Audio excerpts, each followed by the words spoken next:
Stop sitting around in your comfy chair. Gaze out of your window, look what's there, it's a new world. So go out and find it. Don't feel alone, 'cause there's someone there. Keep on climbing to the top of the stairs. It's a new world. So go out and find it. Step by step with the ones you love. Under the stars, clear skies above. It's a new world. So go out and find it. Keep on doing all the things you do. Hope in your heart will see you through. It's a new world. So go out and find it. I can tell you things that will break your heart. Don't stay in the shadows, making you start. I can tell you things that will break your heart.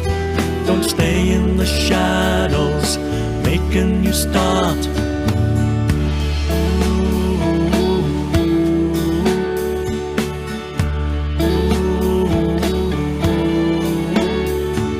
Something in the sky will make you cry, but you won't fall down.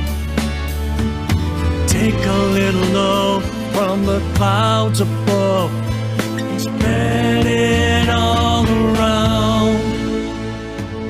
Look to the sunrise, feel its warmth. You still got a future, so ride the storm. It's a new world. So go out and find it. Look at your life and all you give. We all stand beside you so you can live in your new world. So go out and live it.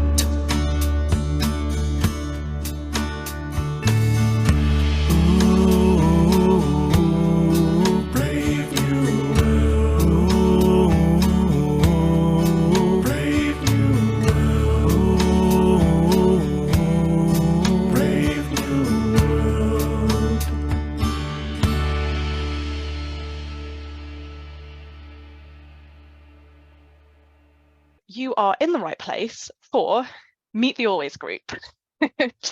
Lived experience in dementia research, and I'm delighted to let you know that we're shared by the entire Always group today. So in very brief overview, in case this is your first visit to the Always group, and if it isn't and you've heard this all before, I do apologise.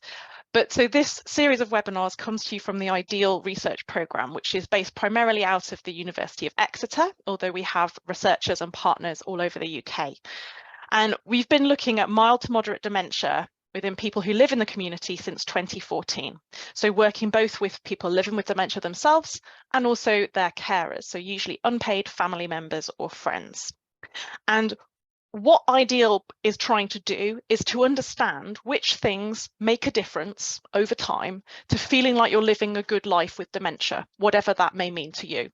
Which things make it easier to live that life and which things make it harder, so that we can make some really useful recommendations to people. And as we come to the end of the project, we're really keen to share what we've learned with you, and that's partly what this webinar series is about. And a quick shout out, in case you haven't already been there, to go and have a visit of the Living with Dementia Toolkit.org.uk, which the group you're about to meet had an awful lot of involvement in, and I've no doubt we'll be hearing more about that soon. I'm about to hand over to the wonderful Rachael Litherland from Innovations in Dementia, who is going to facilitate a conversation with the Always group. And once we have heard from them towards the end, there will be time for your questions. So do please feel free to jot those down as you think of them, either in the chat or in front of you, and you can come off mic to ask them yourself. So I'm going to stop sharing, and Rachael, it is over to your good self. Thanks, Kathy. It's lovely to see so many of you here today. I'm Rachael Litherland. I'm from an organisation called Innovations in Dementia. We happen to have our base in Exeter, but we work nationally. And one of the pieces of work that we're really proud of is to support the Always group of people with dementia and carers, and you'll meet the Always group today. We'll talk a little bit about what we do and how we do it, and then I think we'd love to have some interaction with you and to hear your questions and to respond to those. So before we start, I'm going to ask the Always group to introduce themselves to you. Jacqui. Hi, I'm Jacqui. I live in Stockport, which is quite near to Manchester, and I was diagnosed with young onset dementia in 2017. Thanks, Jacqui. Jane. So I'm Jane Ward and I live in Hampshire, and I'm an ex-carer for my mum who had vascular dementia. I looked after her at home for about sort of 8 years. Thank you, Jane. Julia. Hello, I'm Julia. I looked after my mother and tried who had dementia. At the time she had dementia, we were all in denial about it, knew nothing about it, but lived through the remarkably few years in which she had dementia and went into a care home. And since that time, I've been very involved with trying to make the experience of people living with dementia better. Thank you, Julia. Keith. Good afternoon, everyone. My name is Keith Oliver. I live in Canterbury and was diagnosed with Alzheimer's disease 12 years ago now. I'm delighted to be here this afternoon and to be able to talk about the Always group and the Ideal project that I've been involved with since its start in 2014. Thank you, Keith. David. We've been at it since 2014. I'm David Scott, based in South Cheshire, just a bit further south than Jacqui.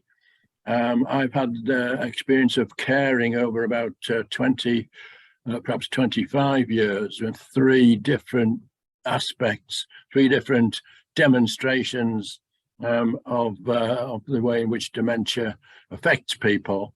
And as a result of that, I got very interested in the research side of things. So I'm part of the Alzheimer's Research Network also. Thanks, David. Chris.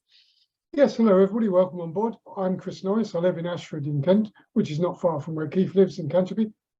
I was diagnosed with frontal temporal dementia 10 years ago, the Christmas just gone. And I've been working with the Always group and the Ideal group for probably about the last 5 years. So I'm the kind of new boy to the group. Some of these are, quite long in the tooth, but there we are. It's always good to have something young coming aboard. Indeed, Chris. Thank you. Monica. Monica, you're on mute. Sorry, I'm Monica, now on mute. And I have been with the Ideal and then the Always group since the inset. And I also have been a carer for an aunt and another lady in our village. And I co-run a group, older group in our village, where we do have 4 people that are in our group and involved with dementia. And I also do a Singing for Fun group where we have people with dementia and other people in the village joining in. So I feel everything as I learn more about dementia, I can share more of the experiences with other people that I deal with at present. Thanks, Monica. And last but definitely not least, Allison. Hi, I'm Allison. I live in Dundonald, which is in Northern Ireland, and was diagnosed with Alzheimer's in 2017. Thank you, Alison. So you're all conveniently on the top of my screen, so I hope you can see me and alert me when you need to. We're just going to show a couple of minutes of a film that was made with the Always Group a number of years ago, and I guess we wanted to show this to show that the group has been around for a long time, but some of its membership has changed as people have changed themselves and some have sadly died. So we just wanted to acknowledge that kind of rolling membership of the group and the continuity as well, and just give you a little flavour of this group. We've done a lot of work online since the pandemic. The necessity was to join online and to come together, and it's been very convenient, but actually we used to meet face to face at very regular intervals. So just give you a little flavour of the group. You can watch the whole film. We'll give you some references at the end, and it's a lovely film, so I do recommend.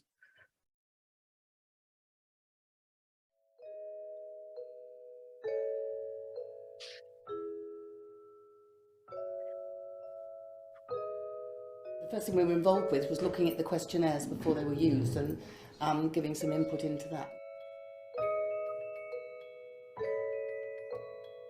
We're just doing portraits. I don't know if you can see. It's more like fast than accurate. Okay, the Always Group is... The Always Group has the right amount of people at the same time. The Always Group is a fine bunch of dedicated learners who help researchers to share ideas to help ground the ideal research in real life. To help people live well with dementia. Happy? Yes. I was there on the magic day when we chose the name.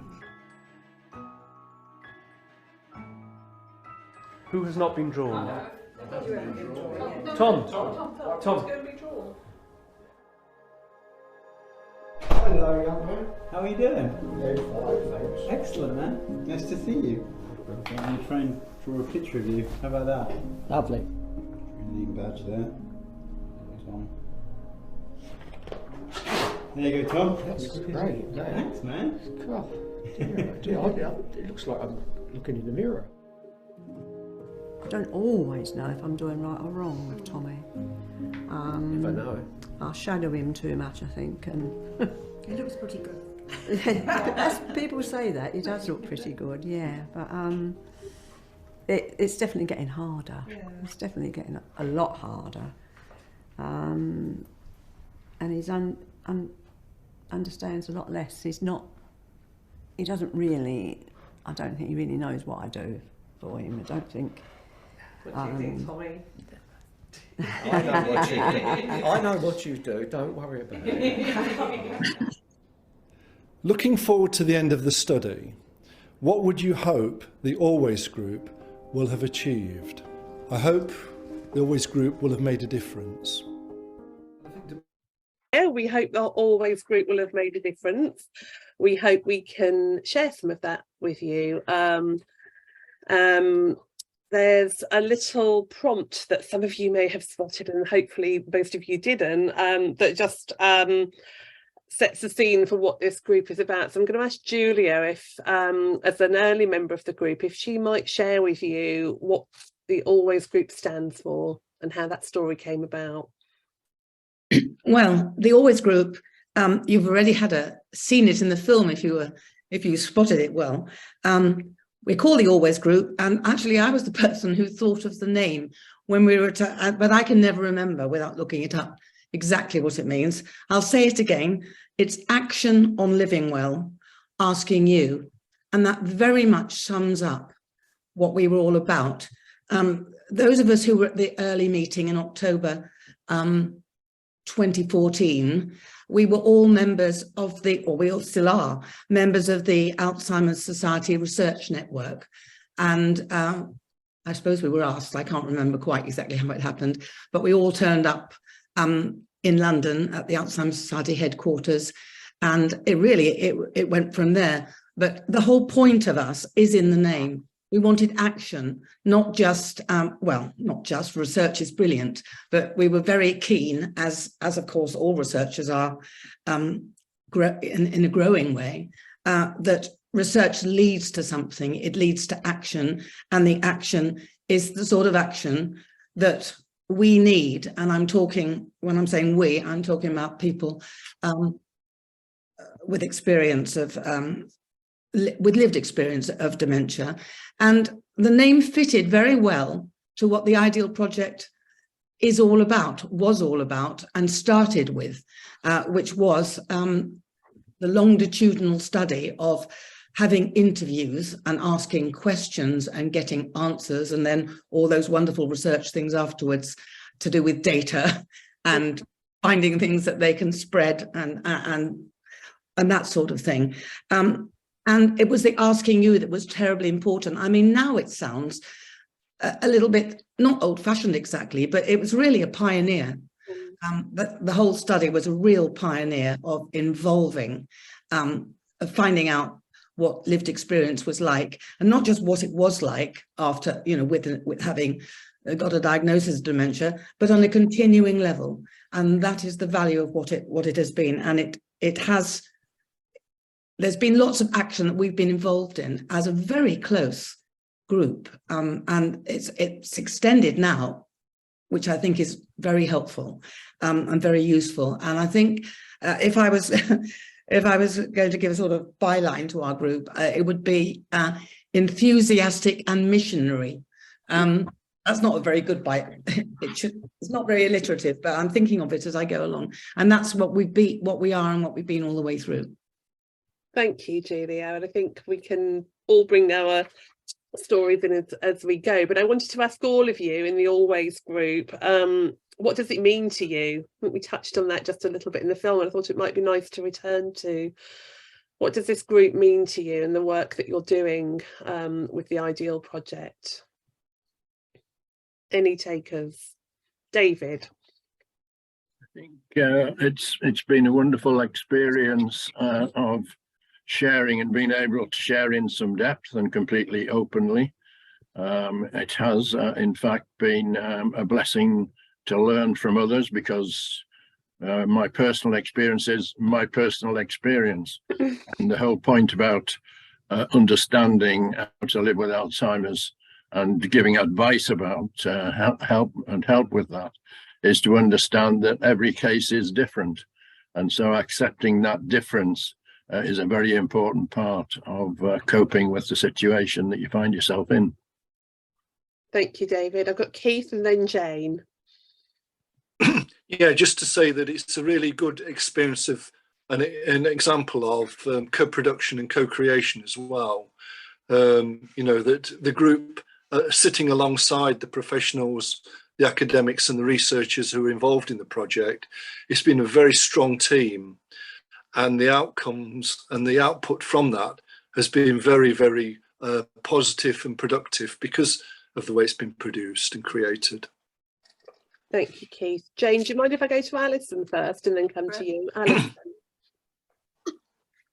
Yeah, really along the same line as what Keith was saying. You know, it's been an absolute privilege to be involved in it, from albeit further down the line than some of the others, but you know, to be in a group that has such a balance within it, you know, and people bounce off each other and you learn from each other and support each other, it's just been fantastic. Thank you, Alison. Jane? Yeah, and following on from what Alison's saying, you know, we're learning from each other, but I think that because we've known each other, some of us quite a long time, it's getting on 10 years, but even the newer people coming in, I think it's a friendship group as much as anything as well.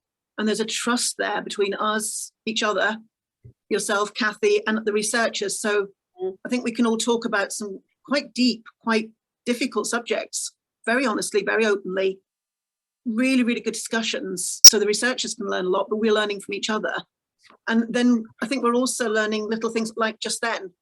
In a normal meeting, probably you wouldn't feel the need to ask, is it all right if Alison goes next? Because we just realised that she needs potentially to come in quite quickly, so she's remembering what she's going to ask.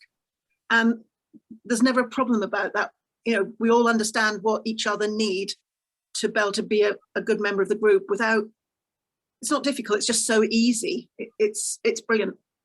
Love it. Thank you. Thanks, Jane. And Chris? Yes, Alison and I are the relatively newbies to the group. However, as soon as we and Jacqui, sorry. However, when we joined it, straight away, I felt really part of something. There wasn't, oh, we're the old soldiers, we know what's going on, you're the new ones. So straight away, we were straight in there. And an awful lot of meetings that you go to are really quite dry and, you know, lots of concentration going on and not a lot of laughter. That's not the case with the Always meetings. I just, every time I come away, my heart's lifted with the laughter and the enjoyment and the sharing that we've done. And it's done in such an inclusive way. It's, you know, you haven't got the professionals and the carers and those with diagnosis. We're all in together, mixed up, and everybody's views are equally listened to. And when I say listened to, they really are acted upon, you know, and changes are made, just as was highlighted there, you know, letting Allison go before Jane. You know, it's been a wonderful pleasure to be part of the group. And I look forward to a future of something similar to come. Thank you, Chris. And Jacqui, did you want to say something? When you do come into the group as a newbie, it is so secure and safe, and you just feel the acceptance and the support, and you don't have to try and be somebody you're not. You can just relax and be who you are on that day. Thank you, Jacqui. I guess we're moving into another question, which is how do we work? And I just wanted to reflect, having heard you all speak, that in order to do the work that you're setting out to do, which is to influence the researchers, there's a lot of this behind the scenes happenings that make it possible. So I guess, you know, so what you've raised already are the things around trust and safety and security, and it's can be quite hard to pin down how you create that, I guess. But I think what you're all saying is that all of that, in all of that happening, that makes it possible for you to do the job that you're doing as a group. This is not a peer support group. This is a in research terms, a patient and public involvement group. I don't think we really call ourselves that. And I think, Julia, you kind of said it sounds old-fashioned in some ways, and I think it does, because we've moved on from just being an asking you group where the researchers kind of might come in and ask your perspective and then go away and do their fancy research, to a group where we are all equal and we're in this together, and you have an expertise to bring that they really need. So I guess, yeah, I just wanted to reflect really that all this behind the scenes feelings is so important to how we work together as a group. So are there any other things that we do you think, we together, I mean the collective we, to help the group to work in this way? Keith? Yeah, I mean, I think in some respects the way the group is working is one of the small positive aspects of COVID, because prior to COVID the group would meet near King's Cross every 4 to 6 months, and the group was built on those face-to-face meetings in a room where which we were familiar with, a base we were familiar with, and it had a lot of positive feeling around that. But then to turn that around, since COVID, we've been meeting far more frequently through Zoom. We've achieved far more than we could possibly have achieved in 4 to 6 month meetings, and have engaged with lots of different creative projects that possibly wouldn't have come our way had we been operating the same as we were before COVID. And to professionals in the audience, what this has meant is that the PPI element of the project investment has been in professional time. Really, the amount of time that professionals have been able to devote to facilitating, organising and following up meetings, rather than spending money on all of us trailing into King's Cross every few months, which does have its benefits for sure. But the counter side of that has been very productive. Thank you, Keith. Any other? Oh, Julia. Yes, I agree with Keith, and in terms of the Zoom element has actually meant more involvement, more togetherness, and we have been involved in these marvelous creative things like the play and the book, and we were involved with those before, but we didn't feel quite well, I didn't feel quite as connected because the meetings were more infrequent, obviously, and then you were thinking about what train am I going to get home, and those sort of peripheral things, and what am I going to wear, and all these stuff. And at home, that doesn't matter. But I am very aware, and I'm sure the rest of us are as well, that for some people, it's a disadvantage. I mean, I'm not sure exactly about the people. Yes, I think the people of our original group, some of the people in our original group were not able to continue because of computers, expertise, help, and all those sort of things. So although we are a very wide, diverse group within ourselves, and have come up with some really good ideas, it's not a substitute for including everyone. And so perhaps I think we've probably become closer with the research team by having lots of meetings and seeing each other, and that has speeded up, well, I don't know if the pace, it feels like it's speeded up everything with more products coming out and more dissemination. But I just wanted to point out that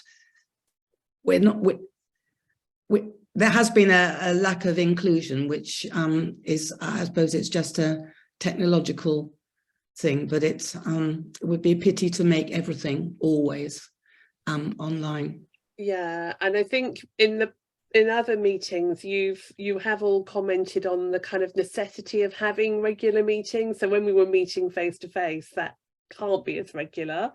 However, there maybe are some advantages, as Julia's just pointed out, around inclusivity to meeting face to face. But the counterbalance of that, I guess, I think you've always recommended that the regularity of meetings and the sense of kind of creating a group and being together and having these opportunities. And I think, Keith, perhaps you've commented previously that those projects where you're only involved once a year, for example, don't really tick the boxes in the same way.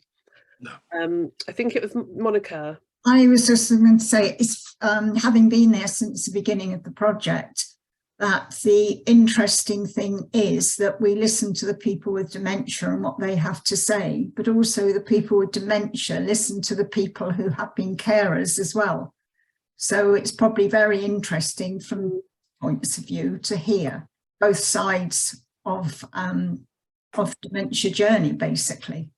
Yeah, does anybody want to add anything to that? I'm just thinking, it's making me think about the Living with Dementia Toolkit, which I was going to jump to at the end. But there were some tricksy issues, weren't there? Some issues where perhaps carers and people with dementia have quite opposite views. And what we needed to do was to find some compromise or consensus over quite emotive subjects. Jane's going to jump in. Marvellous. I think the one that was, to me, was very interesting was one of my favourite or pet project or pet topics is about risk. And a lot of people have heard me talk about my mum, but her view was, there's no point in me keeping me alive if I don't have a life. And she was always saying that. And so she needed an element of risk. And I'm not saying she was doing high wire or anything like that, but it was when I started looking after her, suddenly I've got this person, fully formed person that I've got to look after. And I didn't have children, so it made it even worse in that I suddenly wanted to wrap her up in cotton wool and not do anything, because what if? And she very quickly told me she was going to sack me if I did that, and she's going to get someone that would take her out and do things. And when I was talking about that, it was quite interesting that the part of the team that are living with dementia were very much of yes, we need to keep living, we need to keep going out. And we had lots of really interesting conversations around that, how a carer feels about, well, we don't know what's going on with you today, and while we're gauging that, we're keeping you safe. Whereas for someone with dementia, you know how you feel today. And I think Jacqui was talking about the colours on her, is it your scooter, Jacqui? And about the battery levels, green, red and amber and red, and it told you how you could use your scooter and whether you went up risk going up that hill or down that hill somewhere. And it was this thing about, how do we know how well you're feeling today if you don't tell us? But maybe you feel a bit worried about telling us about how you feel, because if you say I'm having a bad day, are we going to then lock you up in a room and keep you safe? And it's that mutual trust of just talking about it and coming out and how you can be open. And I think we had some wonderful discussions around that, which I think are on the toolkit. Yeah. I hope. Yes, they are. So I wondered if anybody with dementia wanted to just say anything about that risk situation and how we did resolve it. Who are we doing? Chris. Thank you, Chris. Yeah, so we did resolve it. I think it came as a surprise, actually, that our approach, the people living with dementia, our approach to risk was, yes, let us get up there, let us get out there and do it. Yes, put things in place to make sure, you know, if you're going to walk a tightrope, make sure that you've got a net underneath you, or make sure you've got a cord attached to you just in case you fall off. But in the early days after I was diagnosed, my family went out and bought me all sorts of red day things, you know, driving tanks, flying gliders, and all sorts of things, and they really and hovercraft driving and Segway, and they were really things that I really enjoyed. And I was so glad that they did it. They went on board. They thought, no, we're not going to limit him. We're going to let him do things. At the same time, there was thumbing through my life insurance policies, which was a bit worrying. No, I'm only joking. They weren't. But they accepted and thought, yes, let's do these things. We know what he likes. We know what he wants to do. Let's do them. And that boosted me in my early days after diagnosis. It made me realize, yes, people living with dementia can do things, and they still do things. And coming back to the team, there was almost a shock to see the things that we would still like to do. And that, as Jane was saying, there's that feeling, oh, well, you know, sounds a bit risky, but you just have to embrace life, don't you? And that's what I think we got through in the toolkit. So yes, put safety things in place, but let people get on with their life, because a life isn't a life unless you're living that life. Thank you, Chris. Keith, did I see? Just to maybe expand upon all the wise words we've just heard, in the sense of the risk taking was also around emotional risk and psychological risk, as well as physical risk. We spent a lot of time talking about all those different aspects. You know, the idea of keeping safe isn't just a case of wrapping the person in physical cotton wool, it's the emotional and psychological cotton wool as well that can sometimes be your double-edged sword. Thanks, Keith. Jane, did you want to come in? Yeah, and I was just going to jump in and say more or less what Keith was saying. You know, we can protect against physical risk, but actually, why would we? Because for most of us, the thing we're proudest of in our lives is where we've stretched the limits a little bit and done something we didn't think we could do. But there is, yeah, the social risk. If you're not going out and taking your loved one out and doing the things that they want to do, they're missing out on the friendships they maybe always had. And then that comes into the emotional risk of just how you feel when you're not enjoying your life anymore. You know, we all know through lockdown, when we got prevented from doing a lot of things we wanted to do, going out and see the people we wanted to see. But I think with the group, what was really interesting was, you know, and I think you just got a flavour of what our meetings were like, with Chris talking about, you know, just that joking. And I think some people might be surprised that some of the funniest and best jokes came from maybe an unexpected quarter of this group, particularly Chris. Thank you very much. Made my Monday mornings for weeks. But I think that I mentioned the honesty earlier on, but just that thing where we could really be honest about how we feel. And I think both sort of the different subgroups learned a lot from each other about where the feelings are coming from and why we're behaving the way we do. It was just so enlightening. Thank you, Jen. I'm going to do Julia and then Monica. Just to to add to our discussions, I mean, these were some of the most powerful ones, and they also demonstrate our honesty. Because so I'm just going to talk from the point of view of somebody, of a carer or a caregiver, or it could be a member of the family, or it could be somebody who, a support worker of some kind. For those people, for those of us, there is a great anxiety and a responsibility. So it's emotions both sides. We did discuss this, but the feelings that you might have, you know, if the person that you're caring for, the person you're looking after, is doing something that may be dangerous, difficult, or even going out into a situation, a social situation where they might feel uncomfortable, and how we talked also how carers might feel uncomfortable in certain situations. So as somebody said earlier, and we all know, everybody's different, every person with dementia is different, but every person is different. And so we have had these discussions, and we all would react differently and feel differently about something like risk, in the same way as we would when we were talking about this, sort of end of life sort of ideas. There isn't a straightforward answer, but we were happy to discuss things. Thanks, Julia and Monica. You were just talking about the toolkit. I think the incredible thing was with the communication with Catherine and Rachel, who listened, who originally did the formats for it, but having done that on our Zoom meetings, they then produced each of the sections that we went through with a tooth comb, you could say, because it was, did we like the size of the font, the colouring, what was most visible to people, and all these things. Every section of it was spasmodically gone through in many of our Zoom meetings, and it was through a group discussion that the toolkit was really put together with the consensus of the ideas. And so I think if people look at the toolkit, it has been a lot of discussion and a lot of changes as well. Catherine and Rachel listened to the consensus of opinion, and things were changed. And it's quite hard to get a group of people together to all come up at the end of a session to be able to decide that, yes, this is the best way forward, from both from a carer's point of view as well as from a person with dementia. So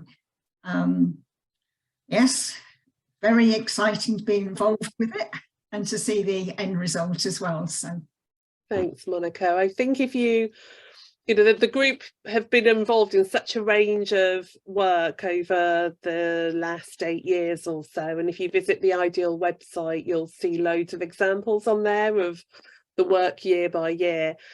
And the Living with Dementia Toolkit is one great and recent example, I guess, where you have driven that work, you know, that as well as being that kind of asking you group, which you started off as, you have been part of the research team, part of the producers of the work that is now coming out of the Always project. And I just wondered, you've talked a lot, you know, I hope you've got a flavour as our audience. I hope you have a flavour of some of the ways that this group works, and the feel of the group, and the kind of the principles of why this group works well. But I wondered for all of you, sorry, Chris, sorry, do you want me to come? I'll come to you and then I'll carry on. Yes, I was just going to, before you moved away from the Living with Dementia toolkit, I don't think there's ever been anything quite produced like it.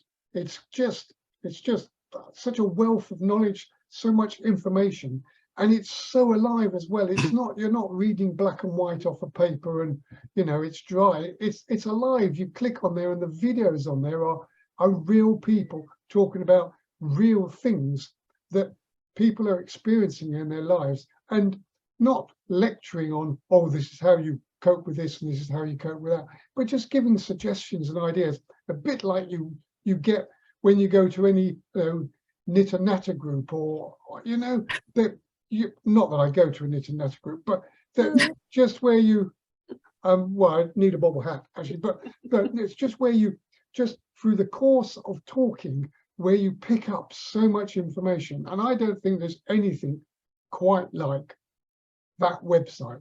That nothing comes near it out there. And I don't think it will for a long, long time. It's just, if you've got the time, just sit down and have a good old look at it. And you need to set some time apart, because it's like reading a good book. You read one bit, and then you want to click on the next bit and see what's happening there, and that sort of thing. So, sorry, I don't get paid for advertising it, but yeah. Anyway, it's a great accolade, and we really encourage you to go and check out the Living with Dementia toolkit. I'll let you move it on now, Rachel, because that's what you want to do. Okay, it's fine, Chris. Keith. Yeah, again, just to interrupt you, sorry, Rachel, but Chris has just set me up nicely with something I wanted to say, which is when I was talking about a good book. But at the moment, I'm rereading Kitwood Revisited. And it's interesting in Kitwood, and we all know that Tom Kitwood was an amazing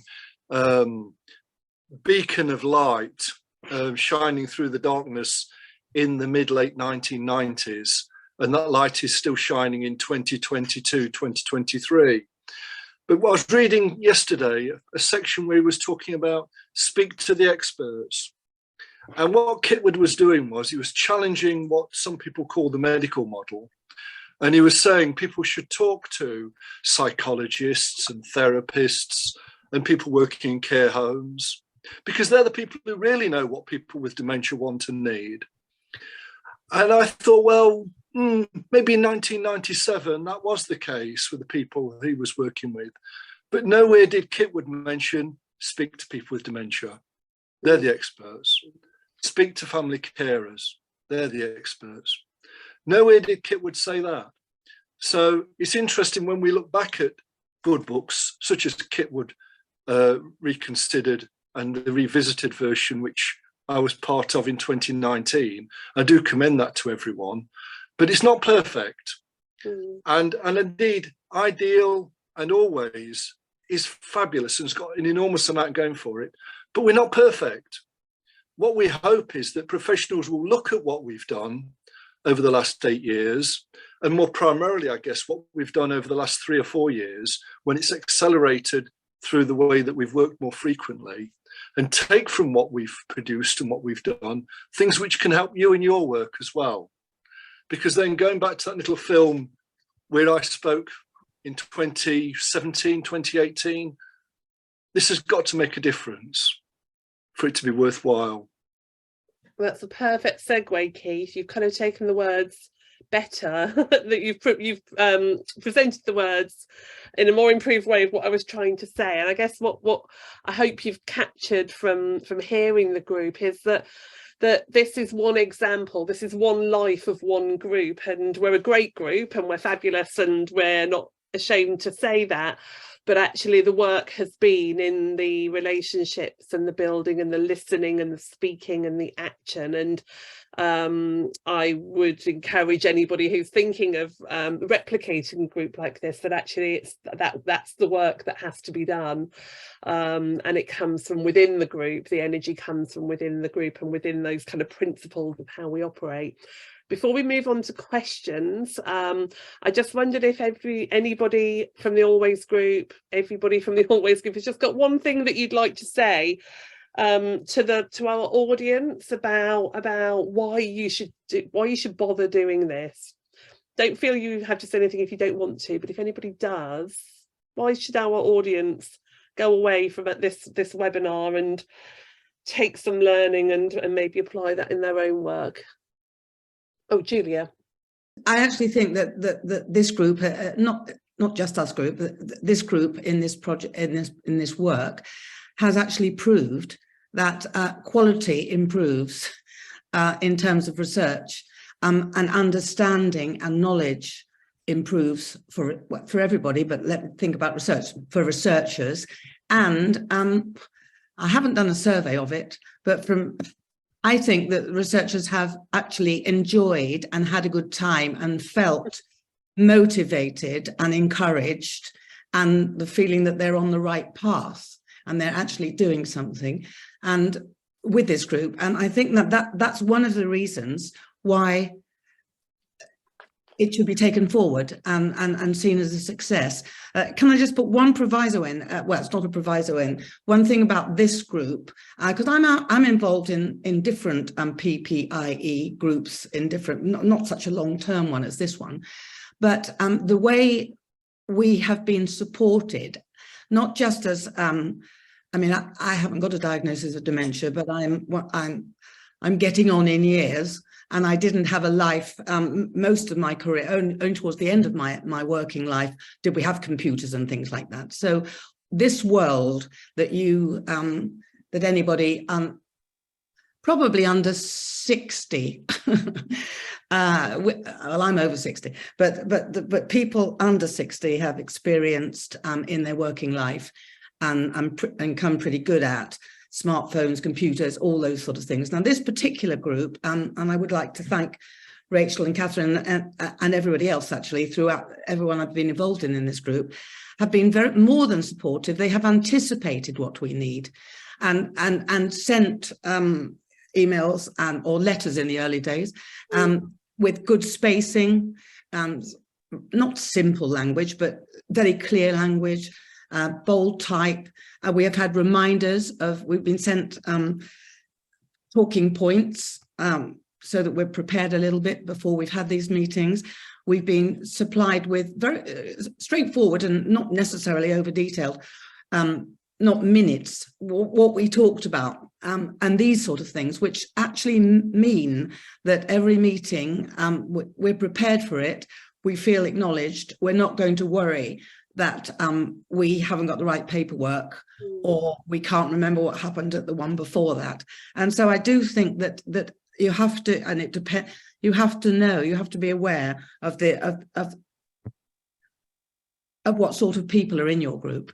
And in order to get the honest opinions and the feeling that we're being nurtured, that you have to do that nurturing, which is sort of quite basic, but not necessary with everyone, but it's necessary and has been provided to all of us. Thank you, Julia. They're great. Take that away, everybody. Jane. Just going to say, from what Julia is saying, we're going to have to write that down, all the things that we know that you guys do so well to make it effortless for us to join. But the other thing I was going to say was we've been talking about risk.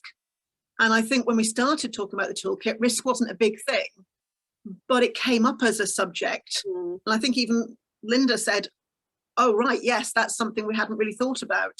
So we did an extra piece of work about it. So I think that's something where you're doing a piece of research. And if we've all got ourselves that feeling of trust and honesty where we can just come out and talk about things, you just would probably not be able to anticipate some of the gems that are going to come out that you wouldn't have had if you didn't have a group like this. So as Julia said, we're both involved with the Research Network. We both do a lot of work, go to lots of groups.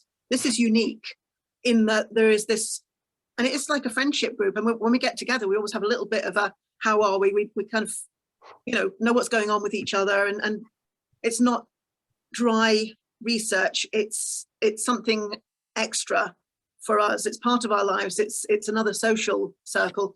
And we just happen to do some really good things, I think, for research. So go for it if you're thinking about it.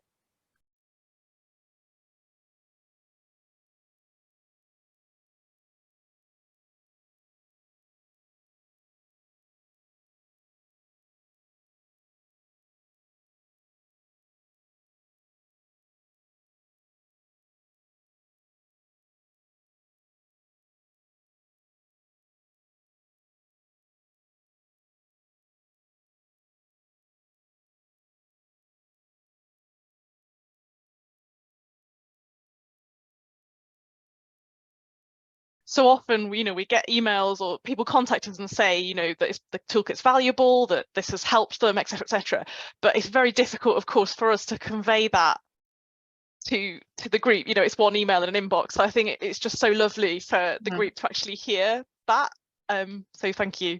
we are past time, so of course if anyone needs to dash off to their next meeting, I will entirely understand, but we'll stay on a little bit for anybody who would like to ask a question, if there are any more questions or things. While you're possibly brewing up another question, I will just ever so briefly share my screen to make you aware of the next webinar, if you're not already aware of it, which is on the 16th of February. That's why I get it up, so I can indeed remember.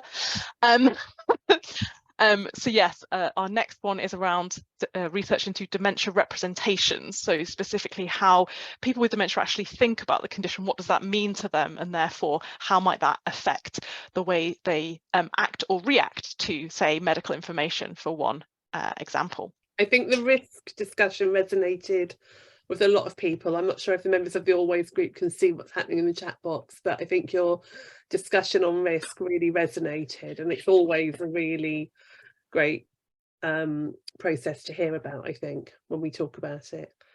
Because we've talked a lot about the toolkit, which is obviously more of a sort of dissemination and a resource that faces primarily people with dementia and carers, but just one concrete example of how this group has affected the research process.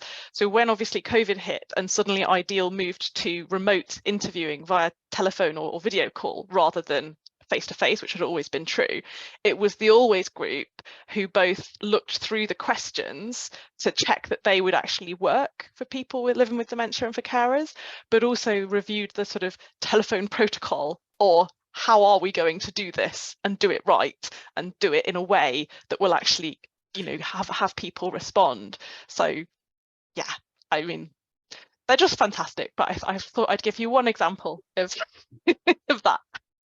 Why we all came together as a carer several years ago. There was no rule book, there was nothing to tell me how to act, what to do, where to go.